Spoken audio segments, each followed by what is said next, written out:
You've just landed your new role as a technology leader. Maybe it's your dream job, maybe it's an interim assignment, or maybe you've been promoted internally and you're stepping up for the first time into a senior leadership role. Whatever the situation, your first 100 days in that new role really matter. But you're not sure where to start? Well, you've come to the right place, because by the end of this video, you'll have everything you need to make an impactful and successful start in your new role. I'm Matt Stevenson, and I've been working in technology for over 30 years, with more than half of that time spent in senior leadership positions. Many people, when they go into a new role, drift in without purpose. They spend their first few weeks firefighting, reacting, nodding in meetings, but not really getting to grips with the really important things that they should be dealing with in their early tenure.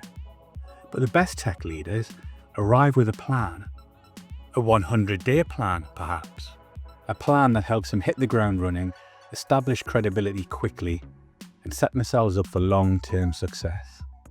Almost everywhere I've ever been, I've needed to create a starting plan. And this video is your toolkit, bringing together all of that experience, capturing the steps I always go through when I go into a new role or with a new client. It's a structure you can follow to take control of your first 100 days and avoid some of the classic pitfalls that often befall new leaders. Whether you're walking into a firefight, a growth opportunity with an effective team, or taking control of a team that's lost its way, I'll help you shape your thinking, lead with purpose, and build momentum for the future. So, let's start by answering a simple question. Why bother with a 100-day plan at all? Well, because without it, you risk wasting your really early opportunity for establishing credibility and getting off to a good start by focusing on the wrong things. That first 100 days is unique. That honeymoon period is when you're expected to ask all of the questions and challenge the status quo. You're also expected to get off to a quick start, make some decisions, show some direction, provide some leadership. Without a plan, most leaders drift. They bounce between meetings, they field requests from all sides, and they respond to whoever shouts the loudest. 3 months in, they're exhausted, behind the curve, and potentially seen as being ineffective. But with a plan, you can show up on day one and set your own pace and set your own direction. You can focus your energy where it really matters and build your credibility, not by just talking a good game, but by delivering quickly on the things that really matter. A good 100-day plan won't have all the answers. You're new in role, how could it possibly? But what it will do is demonstrate that you've got a structured way of finding out the answers to the right questions. And that's what's going to give your team, your peers, and your boss or client confidence that you know what you're doing. Coming up next, I'll show you the 7 core phases of the 100-day plan and how they all fit together. It's a lot simpler than you might think.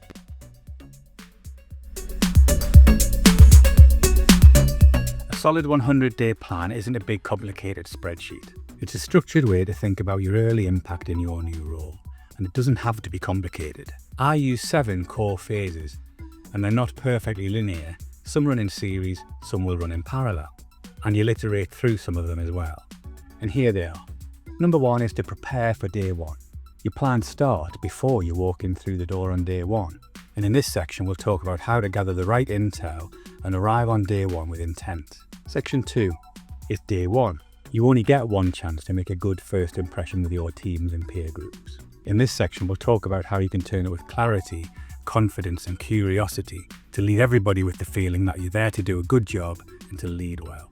Section 3 is to establish credibility. This is to quickly demonstrate some added value through meaningful change, not just that you've got a fancy job title and talk a good game. Section 4 is called Assess Inwards. This is about evaluating what you've got to work with, understanding your team, understanding their skills, understanding the technology within your organisation. It's providing leadership from the inside out. Section 5 is Assess Outwards. In this section, you look beyond your own team. You look at the rest of the business, you look at the industry you operate in, you look at the marketplaces you trade in. You might also look at adjacent industries, because a lot of innovation can come from there as well. Section number 6 is where you consolidate that learning. You've gathered a lot of insight through those earlier phases, and now it's time to make sense of that, shape some priorities and spot some patterns. And then section 7 is about developing your post 100-day plan. After all, you want to be there for more than 3 months. This is where you build your roadmap for the longer term, based on what you've learned, the credibility you've established and the trust you've gained in your teams and stakeholder groups. Generally speaking, each of those phases builds on the last, but as I mentioned earlier, some of those things will run in parallel and you'll iterate through some of them many times. But the result is that you lead with direction and avoid wasted effort. In the next section, we'll dive into the first phase, which is preparing for day one. The best 100-day plans, especially for a leader going into a new role, don't start on day one. They start as far before that as you can muster. I always say try and start on day -10. And why is that? Well, because when you arrive on day one, you want to walk in with confidence. You want your teams to feel that you're there and ready to lead. And the best way of doing that is to have already formed an opinion on one or two things that allow you to have some sensible conversations in your first day. You want to show that you've been thinking about the team, about the business, about the challenges they face, maybe about the competition, the challenges ahead. And you'll have some thoughts on how to get started. So what does the preparation look like? Well, first of all, you can gather information about the business, about its key people, about its history, the products it sells, the markets they sell those products in, and what the competition are up to. Anything you can glean about that from the public domain is incredibly valuable as you prepare for your day one. If you're going into a senior role, you might also be able to get your hands on previous board packs, or maybe the product development roadmap that's in place for the business today. That way you can familiarise yourself with some of the key challenges the business faces from the board packs and the key developments that are on the horizon from the product roadmap. All of those things will enable you to have more valuable and fruitful conversations with stakeholders and your team members on day one. When I've done a little bit of information gathering, I also like to do a bit of preparation for time with my team on day one. I'll often do that through preparing a short presentation to deliver to my team to set out some key things. A little bit of information about me, so they know a little bit about me as the human being and not just as the leader who's come into their business. I'll talk about what excites me about that role or that assignment. I'll then talk a little bit about expectations. I set out my expectations of my teams, but I also, really importantly, tell them what they can expect of me. I talk about my values and my leadership style. And then finally, I'll try and sketch out what I think the key priorities might be as we go into that 100-day plan process. Always, of course, accepting that those priorities might change in light of new information in my early days. I try to make the presentation quite short, just enough to spark some conversation with my new team and my stakeholders. In the next section, I'll show you how to make day one really count. So the big day's arrived and you're heading into your new business for the first time. Day one really matters. You only get one chance at it. People are going to make their minds up quickly about you. They're going to decide whether you've got credibility, they're going to decide whether you're worth following, they're going to decide whether they can trust you. And all of that starts right from their first meeting with you on day one. So don't just drift in. Whatever you do, arrive with purpose, arrive with intent, and arrive with structure. On day one, there's going to be loads of distractions. There'll be people who might try and fill your diary with meetings with people that they think it's important for you to see. If you don't agree those are the right meetings, do all you can to resist that. It's really important in your day one that you spend as much time as you possibly can with a small number of key stakeholders and then really substantially with your team. Your team will be the ones who are watching you most closely. So I always try to carve out a good chunk of time with them on my first day, deliver that short first day presentation and spark the conversation that you want to have. That's where you'll share who you are, what you stand for, what you expect of your team and what they can expect of you. You might even get into some interesting conversations about where they see the problems lie within the business, or where the strengths are. Have those conversations, but whatever you do, spend more time listening than you do talking. That way your team will feel like you're there to support them and deliver meaningful change for them and the business. I like to ask them what's working, what's not working, and what change they would like to see from their new leadership.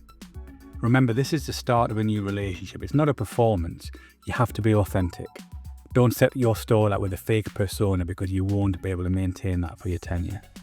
If your role is a hybrid or remote role, the same principles all apply, even if you're not there physically in person. Camera on, real conversations, make real human connections. You should also try and avoid making commitments too early. You might have a line of people at your new desk, all hoping that you're going to be the new leader who sorts out all of their historic gripes. It would be really easy to make friends on day one by promising to solve all of those things. But you might end up committing to some things that are not the priority. What you can do instead is acknowledge the urgency and commit to including those issues in your candidate list of things that you might spend some time trying to resolve in your early days. Your goal at the end of day one is to have your team feel that you're there to lead with purpose, that you know your stuff, that you've listened, and that you're going to make a difference. In the next section, we'll talk about how to turn that early trust into real credibility by delivering something that matters as quickly as possible. Credibility earns you influence, and if you establish some credibility early on, it makes the rest of your job a lot easier because people know they can trust you when you ask them to help with the more difficult things. In a new leadership role, you can't rely on your CV and past credentials very much at all. People need to see that you can deliver quickly, calmly, and competently. That's why I always look for the burning imperative. A burning imperative is something that's causing the business pain. The pain is being widely felt, it may have been being felt for a while but has never been resolved. Really importantly, it's something that your skill set can fix quickly. There's no point identifying a burning imperative that takes you a year to fix. You need to establish quick, early credibility so that you can get on with some of the more difficult things with confidence from the team. In one assignment I had, it was a delivery team who had a poor reputation for delivery. On investigation, though, I discovered that their delivery was pretty solid. Strong team delivering what they said they were going to deliver, more or less when they said they were going to deliver it. The reputation they had came from the fact that their capacity had been overpromised to external customers. So instead of one body of work that they could deliver, 4 times their capacity was promised externally. And they were being judged on the 3/4 of the work they were never going to get to do. What I then did was surface that supply and demand gap to those stakeholders, and we reset priorities. And we reset expectations, and we turned that situation around in a matter of weeks. Because it was driven by evidence and data, it was really irrefutable. That was the burning imperative with that client, and it established some real credibility with the development teams there because they could see somebody had their back. In another example, there was a client with a little bit of incident management chaos. The service was actually pretty good, and when they did have outages, they resolved them pretty quickly. The chaos came from the perception with external customers because communication during those outages was poor. It impacted on customer trust. I added some clear communication protocols and updated some of our monitoring, and the noise stopped almost overnight. These are just some examples. Your burning imperative will be different because every business is different. The 2 key characteristics I think for a burning imperative are that it has to be a real problem and it has to be a problem that you can fix quickly. It builds credibility, not just in your teams, but also in other stakeholders who are watching from the wings. So don't waste your very early days on theoretical improvements. Find something real and solve that. Find the thing that's really hurting the business and can be resolved quickly and decisively. In the next section, we'll talk about the inward assessment of your team and their capabilities, so you can lead with clarity and not through assumptions. Great leadership starts inside your own team. Before you can do great things for your business, you need to really understand the team that you're working with. This phase that I call assess inwards is where I look at the team and assess their strengths and weaknesses, the areas for growth, their opportunities, the risks in the team, and that sort of thing. I'll start with the skills matrix. I'll make a list of all of the things I think that team needs to be doing for the business. Who owns what? Where are the overlaps? Where are the gaps? I'll make sure it's really clear where the accountability for all of those things sits within the team. And then I'll go deeper. I'll look at individual capability. Who are the strongest players in the team? Who are the ones who need the most development? Are there any poorly behaved people? Is there anybody who's in the wrong role? All of that sort of usual things when you assess the performance and capability of your team. Then I'll look at the team level resilience. Have you got key person dependencies? Have you got some people who are really strong in some areas and not in others? You might have some areas where you have got key person dependencies and others where you've got a number of people with a lower level of skill. It may be that second function is actually the strongest organisationally. And then that segues nicely into some succession planning. Identify all of the key roles you've got on your team, who fulfills those roles today, what their likely future looks like in terms of development or flight risk, and then who you would bring in behind them to backfill if they were to move on. If you haven't got anybody in those key roles that you can bring in behind the people who are currently doing them, then you need to focus some effort in that area when it comes to training, development and recruitment. When you finish looking at the skill in your team and the individuals within your team, you then might want to start looking at culture and ways of working. Is your team collaborative or siloed? Is it empowered or micromanaged? Do they trust each other or do they just tolerate each other? Those sorts of team dynamics are really important when you're building a high-performance team who are going to do great things for your business. Teams that work well together are always more effective than those that don't, regardless of the level of skills in the individuals. This isn't about catching people out, it's about just getting your hands on the levers you can pull to improve your overall team performance. In the next section, we're going to look at the assess outwards part of the 100-day plan. Because your success doesn't just come from how you manage your team internally, a lot of your success will come from how you manage outside of your team. Once you've looked inwards, it's time to look out. Because your leadership doesn't start and end with your own team. It's as much about how you fit in to the wider ecosystem. This phase is about understanding the rest of the business, its priority, its pain points and its politics, and where technology can make the biggest difference. Start with your key stakeholders. Meet them early and ask them what they're struggling with. But don't just ask for their pain points because you'll end up having a very negative conversation. Also ask them for their ideas on how things can be made better. Then move on to have a little look at the wider business context. What are the strategic goals for the business? Where's growth coming from? And don't stop at internal insight either. This is a great opportunity to look outside in the market, the rest of your industry, and maybe adjacent industries where sometimes you'll find some transferable innovation. It's a great opportunity in this phase to also have a look at the competitors.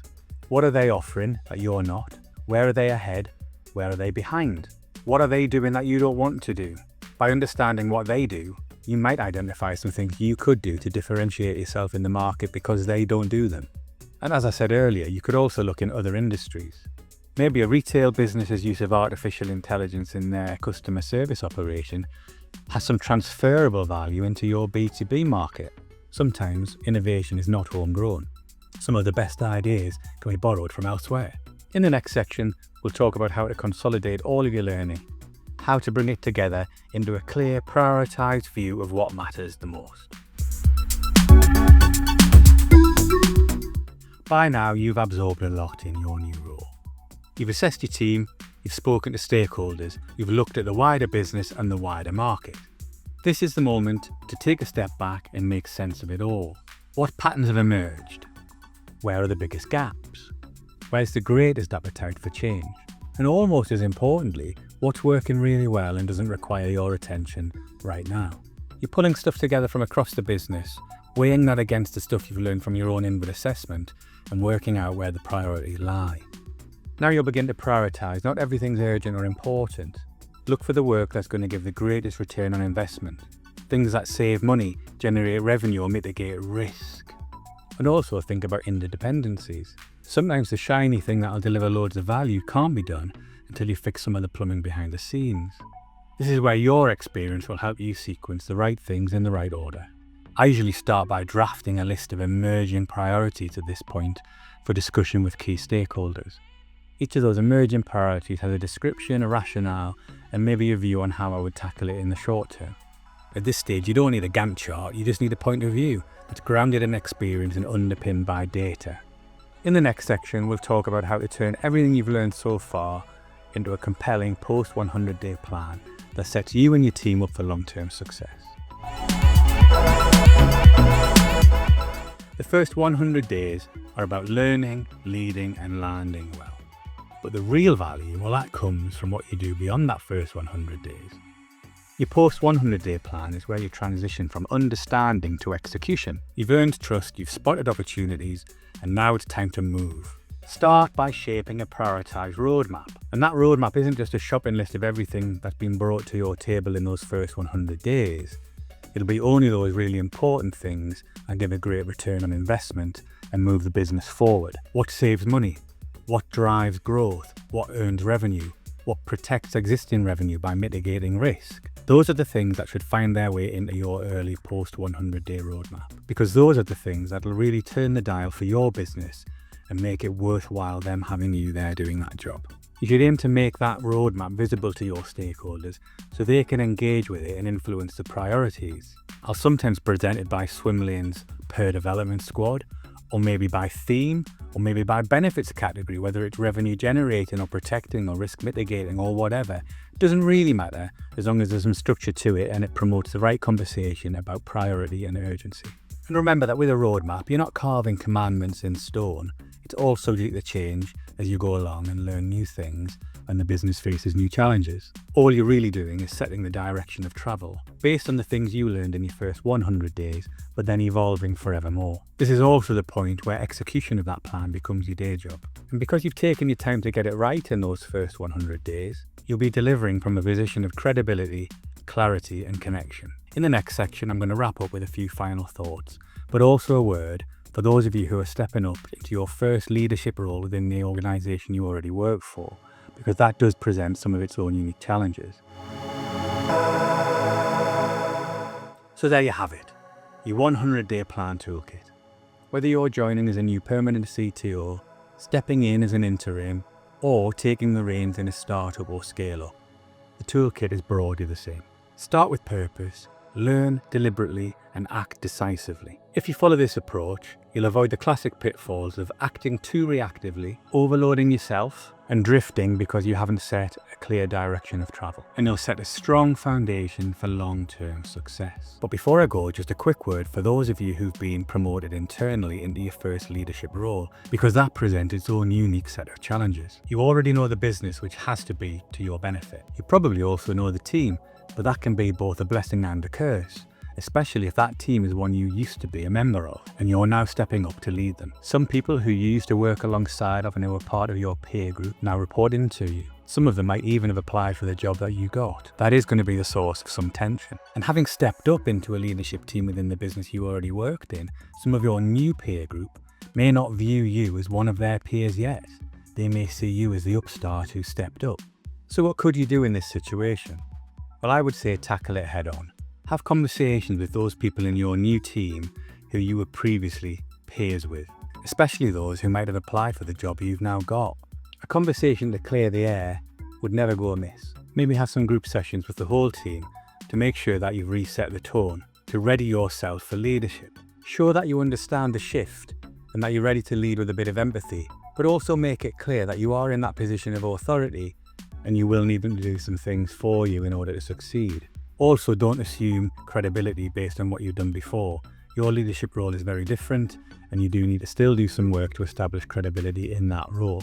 Still go through the 100-day plan process, still do the work.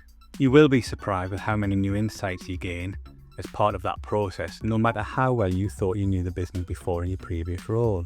So don't make any assumptions around your own level of knowledge. If you found this 100-day plan toolkit useful, please leave a comment and share it with somebody else you know who might be going into leadership roles in the future. There's more detail and some useful templates available in the book that accompanies this video called The 100-Day Plan Toolkit for Technology Leaders to Hit the Ground Running, which is available on Amazon. You can scan the QR code that's on screen right now. Thanks for watching and good luck in your first 100 days.